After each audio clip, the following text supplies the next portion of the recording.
सत्त्वाः ते ब्रह्मलोके तु परान्तकाले परामृता परिमुच्यन्ते सर्वे दानं विपापं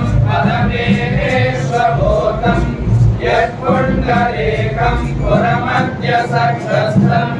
तत्राभिधाने गगनं विशोकस्तस्मिन् यदन्तस्तदुपासितव्यं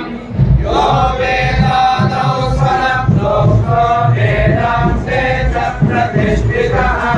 तस्य प्रकृतिरस्य यः परः समरेश्वरः ॐ श्री गुरुवे महागुरुवे शान्तिकला गुरुवे शिवात्मविद्या गुरुवे पुरा गुरुवे विश्वजगद्गुरुवे विशुद्धचेष्टा गुरुवे सुधी गुरुवे